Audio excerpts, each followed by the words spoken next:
Nayanthara hero Dhanush కి రాసిన public letter ఒక సెన్సేషన్ అవుతున్న సంగతి మీకు తెలుసు.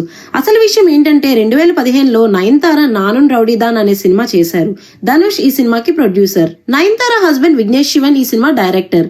అయితే రీసెంట్ గా నయనతార తన ప్రేమ పెళ్లి వీడియో ఈవెంట్స్ ని బియాండ్ ద ఫెయిరీటేల్ అనే డాక్యుమెంటరీ తీసి నెట్ఫ్లిక్స్ కి 25 కోట్లకి అమ్మింది. నయనతార పెళ్లికి షారుఖ్ ఖాన్ కూడా అటెండ్ అయ్యాడు. నయనతార పెళ్లి లైవ్ కవరేజ్ ఇవ్వలేదు, మీడియాని కూడా అలౌ చేయలేదు. తన పెళ్లిని క్యాష్ చేసుకునే ప్రయత్నం చేసింది నయనతార. అయితే ఈ డాక్యుమెంటరీ కోసం నానున్ రౌడీదాన్ సినిమాలో 3 సెకండ్స్ క్లిప్ ని వాడుకోవడం కోసం ధనుష్ ని ఎన్ఓసి అడిగితే ధనుష్ ఇవ్వలేదు. ఎందుకంటే ధనుష్ ఈ సినిమా ప్రొడ్యూసర్ కాబట్టి కంటెంట్ రైట్స్ ధనుష్ దగ్గరే ఉంటాయి. అయితే ధనుష్ ఎన్ఓసి ఇవ్వకపోయినా నయనతార ఆ 3 సెకండ్స్ బిట్ ని నయనతార యూజ్ చేసుకోవడంతో ధనుష్ నయనతారకి లీగల్ నోటీస్ పంపించాడు. ఈ నోటీస్ లో 10 కోట్లు ధనుష్ డిమాండ్ చేశారు. దాంతో ఇష్యూని ఓపెన్ లెటర్ ద్వారా పబ్లిక్ లోకి తీసుకుని వచ్చింది నయనతార. ఈ లెటర్ లో ధనుష్ ని ఒక నెపో కిడ్ గా మెన్షన్ చేస్తూ లెటర్ ని స్టార్ట్ చేసింది నయనతార.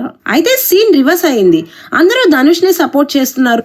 తన పెళ్లిని కూడా క్యాష్ చేసుకోవాలనుకుంది నయనతార. ఒక చిన్న యాడ్ కి కూడా 5 కోట్లు తీసుకుంటుంది.